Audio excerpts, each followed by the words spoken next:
കൊച്ചി കത്രക്കടവിലെ ബാറിൽ വെടിവെപ്പിൽ 2 പേർക്ക് പരിക്കേറ്റു എന്നുള്ളതാണ്. ബാറിലെ ജീവനക്കാരായ സുജിൻ, ജോൺ, അഖിൽ എന്നിവർക്കാണ് വെടിയേറ്റത്. ബാർ മാനേജർ ജിതിനും പരിക്കേറ്റു. സുജിന്റെ വയറിനും അഖിലിന്റെ കാലിനുമാണ് പരിക്കേറ്റത്. കേസിൽ 4 പ്രതികളാണെന്ന് എഫ്ഐആർ. ബാറിന് മുന്നിൽ വഴക്ക് കൂടിയത് ചോദ്യം ചെയ്തതിലെ വിരോധമാണ് വെടിവെപ്പിന് കാരണമെന്ന് എഫ്ഐആറിൽ പറയുന്നു. എഫ്ഐആറിന്റെ പകർപ്പ് മീഡിയ വണ്ണിന് ലഭിച്ചു. മുസിനാസുണ്ട് വിവരങ്ങൾ നൽകാനായി. മുസിന, എഫ്ഐആറിന്റെ പകർപ്പാണ് ഇപ്പോൾ ലഭിച്ചിരിക്കുന്നത്. ഈ പ്രതികളെ സംബന്ധിച്ചുള്ള വിവരങ്ങൾ എന്തൊക്കെയാണ് ലഭിക്കുന്നത്?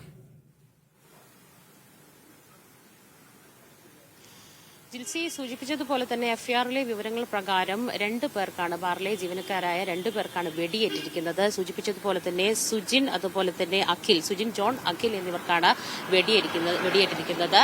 സുജിന്റെ വയറിനും അതുപോലെ തന്നെ അഖിലിന്റെ കാലിനുമാണ് വെടിയേറ്റിരിക്കുന്നത്. ഇവരുടെ ശസ്ത്രക്രിയ പൂർത്തിയായി വെടിയുണ്ട പുറത്തെടുത്തു എന്ന് തന്നെയാണ് മനസ്സിലാക്കാൻ സാധിക്കുന്നത്. പിസ്റ്റൾ ഉപയോഗിച്ചാണ് വെടിയുതിർത്തത് എന്നാണ് മനസ്സിലാക്കുന്നത്. എന്താണെങ്കിലും ഈ വെടിയുണ്ട ഇവിടെ സംഭവ സ്ഥലത്ത് തന്നെ കിടപ്പുണ്ട്.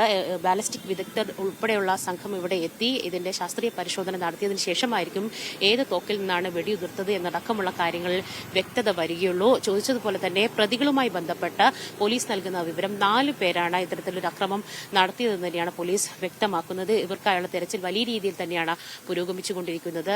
ഇവർ സഞ്ചരിച്ച വഴികൾ തേടി CCTV ദൃശ്യങ്ങൾ ശേഖരിച്ചു വരികയാണ്. കല്ലൂർ കടവന്ത്ര റോഡിൽ നിന്നും ഇവർ സഞ്ചരിച്ച കാർ KL 51B2194 എന്നാണ് കാറിന്റെ നമ്പർ പോലീസിന് ലഭിച്ചിരിക്കുന്നത്. ഈ ഒരു CCTV ദൃശ്യം പോലീസിന് ലഭിച്ചിട്ടുണ്ട്.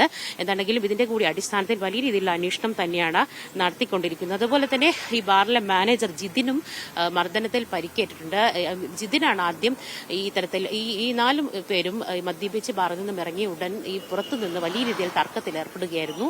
ഇത് ചോദ്യം ചെയ്യാൻ ജിതിൻ, ബാർ മാനേജറാണ് എത്തിയത്. അതിനുശേഷം ബാർ മാനേജറെ മർദ്ദിക്കുന്നത് കണ്ടാണ് മറ്റ് ജീവനക്കാർ ഇവിടെ സുജിനും അഖിലും ഇവിടെ എത്തിയത്. ഇതിനുശേഷം ഇവർ കയ്യിലുണ്ടായിരുന്ന തോക്ക് ഉപയോഗിച്ച് ഇവർ 2 പേരും വെടിവെക്കുകയായിരുന്നു. സംഭവത്തിന് ശേഷം കാറിൽ രക്ഷപ്പെട്ട പ്രതികൾക്ക് ഇപ്പോഴും പോലീസ് വലിയ രീതിയിൽ അന്വേഷണം പുരോഗമിച്ചുകൊണ്ടിരിക്കുകയാണ്. ജിൽസ്, ശരി, മോസിനാസുമാണ് വിവരങ്ങൾ നൽകിയത്. ബാറിലെ ആക്രമണവും വെടിവെപ്പുമായി ബന്ധപ്പെട്ടുള്ള പോലീസ് അന്വേഷണം പുരോഗമിക്കുകയാണ്. അതിന്റെ എഫ്ഐആറിന്റെ പകർപ്പാണ് ഇപ്പോൾ പുറത്തു വന്നിരിക്കുന്നത്.